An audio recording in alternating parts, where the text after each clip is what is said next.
प्रधानमंत्री जी के भाषण में अभी एक बहुत इंटरेस्टिंग चीज़ हुई। मैं समझता हूँ कि वो कितना बारीकी से किसी चीज़ों को देखते हैं। जब वो भाषण दे रहे थे अपने इंडियन डायस्पोरा के लोगों को, जो भारतीय लोग वहाँ पर रह रहे थे, तो उन्होंने कहा भाई 3 गुना, ये तीसरी टर्म है, मैं 3 बहुत इम्पॉर्टेंट है, 3 गुना जो मेहनत करूँगा पहली बात उन्होंने कही। फिर दूसरी बात कही कि हम थर्ड इकोनॉमी बनाएंगे। तीसरी बात जब उन्होंने कहा कि भाई हमने तय किया है कि 3 करोड़ महिलाओं को लखपति दीदी बनाएंगे, तो उस पर तालियां कम बजी, लोग नहीं मतलब रेस्पॉन्स नहीं हुआ। तो प्रधान ऐसा नहीं था कि और कोई लीडर हो तो हो सकता है कि अवॉइड भी कर दे उस बात को। तो उनका हाँ, हो सकता है कि आपको ये बात नहीं समझ में आ रही हो, लेकिन हिंदुस्तान में वो 3 करोड़ महिलाएं जो गांवों में ये सेल्फ हेल्प ग्रुप को और उसको कर रही है, उन महिलाओं को हम लखपति बनाने का, 1 साल में लखपति बनाने का पूरा एक प्लान बनाया। तो जब वो लोगों को समझ में आया तो उसको उन्होंने क्लैप किया। मैं उस बात को आप मैसेजिंग की तरह समझिए, वो भाषण दे रहे हैं, वो एक एक ताली या जो रेस्पॉन्स मिल रही है उसको भी रेस्पॉन्ड कर रहे हैं। और जब उस बात पर ठीक से रेस्पॉन्स नहीं मिला तो उन्होंने कहा मैं आपको समझाता हूँ, आपको समझ नहीं आई है ये बात कि छोटी बात नहीं है ये। और फिर उसको रेस्पॉन्ड किया उन्होंने। छोटी बात तो वो भी नहीं थी कि पूरे टाइम में हम लोग जो है रूस यूक्रेन वॉर में रूस से तेल खरीद करके और यूरोप को ही बेचते रहे, यूरोप को बेचते रहे। यूरोप जो यूक्रेन की तरफ खड़ा है युद्ध में उसी को बेचते रहे, तेल इन्हीं से लेकर के वो भी खरीद रहा है। देखिए, जब जिसको कहते हैं ना कि अगर आप अपनी जमीन ठीक से पकड़ के खड़े हैं तो फिर किसी से भी बात करने में आसानी होती है। और ये जो मसला था, हमें डॉक्टर जयशंकर के इंटरव्यूज याद हैं, इंटरनेशनल जो मीडिया हाउसेस थे उनके साथ, हरदीप सिंह पुरी जी के याद हैं, प्रधानमंत्री खुद बोलते थे। तो वो उस वक्त बड़ा प्रसिद्ध हुआ था डॉक्टर जयशंकर का कि भाई जितना हम महीने भर में करते हैं उससे ज्यादा तो ये एक दिन में यूरोप वाले खपत कर जाते हैं, वहां से कर लेते हैं।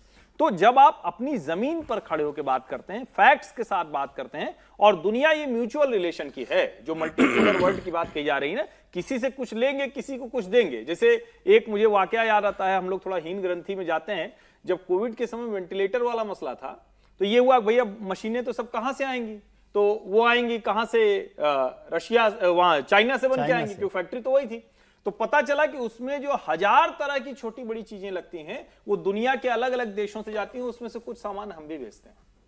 तो समझने की बात है कि कैसे आप काम कर रहे हैं। जब रोबोट बन रहा था तो इस देश के एक बड़े रोबोट निर्माता कंपनी के मालिक ने मुझे बताया कि भाई हमको पता ही नहीं था कि हम ये भी कर सकते हैं।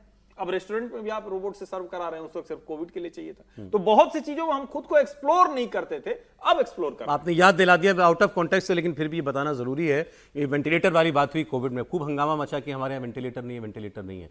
सारे वेंटिलेटर भारत में बने थे, आपको मालूम है, हजारों की तादाद में वेंटिलेटर भारत में बने थे, भारत की कंपनियों ने बनाए थे। फिर भी ये बात हो रही थी भाई अस्पतालों में वेंटिलेटर नहीं है।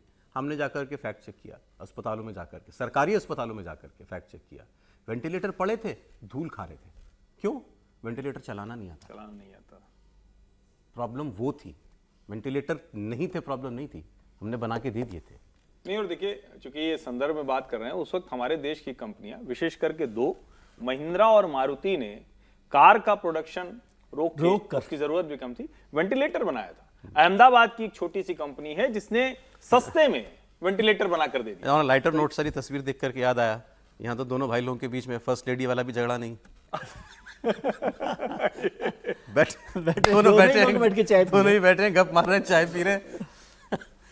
अच्छा, घोड़े वोड़े भी रखते हैं पुतिन जी, घोड़सवार भी हैं। कल कोई मुझे एक किस्सा सुना, लाइटर नोट पर बात जब आप कर रहे थे तो कल किसी ने चर्चा की कि कुछ लोग जो है बॉलीवुड के लोग रूस में शूटिंग कर रहे थे, तो वहाँ बहुत कड़ाके की सर्दी हो रही थी। तो जो डायरेक्टर साहब थे उन्होंने कहा यार चाय चाहिए बहुत गर्म, तो बोले टी को रूस में क्या कहते हैं, वो किसी को समझा रहे जो अपनी टीम के लोग थे कि रशियन है, तो वो टी को नहीं समझ रहा, फिर वो दूसरे को समझा रहे, वो टी को नहीं समझ रहा।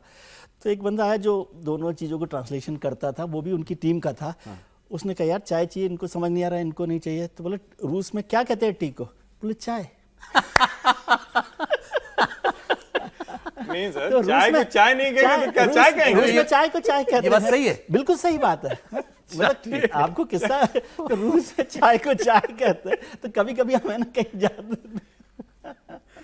बहरहाल तो ये दौरा चल रहा है साहब, अभी रूस का दौरा प्रधानमंत्री का चल रहा है। अब देखिए यहाँ से, अच्छा वो हम लोग ने जो बात की थी उसकी चर्चा हम लोग नहीं कर पाए। बताइए साहब, कैसे कैसे हमारे देश में लोग भर्ती हैं, यहाँ से ले गए नौकरी के नाम पर, वहाँ जाके फौज में भर्ती करा दिया लड़कों को, और अब उनको छुड़वाने के लिए भारत सरकार लग रही है। देखिए, ये तो मुझे लगता है कि नहीं, उसको लेकर तो समीर political- समीर समीर नहीं, ये तो मुझे लगता है बहुत गलत है। और कल मतलब स्टेटमेंट भी आ गया कि वापस होगा। और देखिए प्रधानमंत्री मोदी का पुतिन से संबंध देखिए कैसा है। जब रूस यूक्रेन वॉर हो रहा, उस समय यूक्रेन में जो भारतीय छात्र पढ़ रहे थे, उसके लिए एक दिन का युद्ध रोका उन छात्रों को निकालने के लिए कि भाई भारतीय छात्र जो यूक्रेन में पढ़ रहे हैं उन्हें सुरक्षित लाना था। तो उन छात्रों की वापसी उसका ही मजाक बन गया। पापा ने युद्ध रुकवाया, पापा ने वॉर रुकवाई है। रुकवाया, मतलब यूक्रेन युद्ध हमें रोका रुकवाई थी, और वहां से रुकवाई थी। अपने स्टूडेंट्स भारत वापस लौटाए गए। उसका तो मुझे लग रहा है ये डॉक्टर एस जयशंकर साहब ने बहुत विस्तार से और बहुत डिटेल स्पेसिफिक में बताया। सर मैंने कि हुआ क्या था। इंटरव्यू लिया उनका, मैंने उनसे पूछा, मैंने कहा ऐसा हुआ था क्या? बोला आपको शक क्यों है? मैंने कहा नहीं, लोग पूछते हैं। बोले चलिए आज मैं बात हमेशा के लिए क्लियर कर देता हूं। क्यों? क्योंकि मैं उसका गवाह हूं। ठीक बात। मैं गवाह हूं, सब कुछ मेरे सामने हुआ, मेरे सामने फोन हुआ, मेरे सामने प्राइम मिनिस्टर ने पुतिन साहब से बात की है और वॉर रुकवाई, लेकिन आप जेलेंस्की से सोचिए, भी बात की। इस लेवल की कॉन्स्पिरेसी, इस लेवल के मीम मटेरियल के बाद भी मोदी पीएम है। नहीं, पापा लेकिन ने जो वॉर ये रुकवा दी, ये सेना छोटा वाले नहीं। मसले पे एक और बात हुई। आपको पॉलिटिकल उसका वो पता है कि नहीं पता कि रशिया की सेना को लेकर और इजराइल में सेना को लेकर भारत में मौजूदा सरकार के खिलाफ बड़ा एक पूरा कैंपेन चला कि जिसमें लगा कि भाई ये रोजगार के नाम पर मोदी सरकार ने बच्चों को वहां सेना में भर्ती करवा दिया। इजराइल में तो लेकिन सेना में नहीं भर्ती हो रहे हैं, वो तो नहीं, वो तो मतलब नौकरी कर दोनों रहे हैं जगह को लेकर, वो नौकरी इजराइल करने में और रूस में, तो उसको लेकर भी एक पॉलिटिकल वो चलें सर, इस पर हम लोग नैरेटिव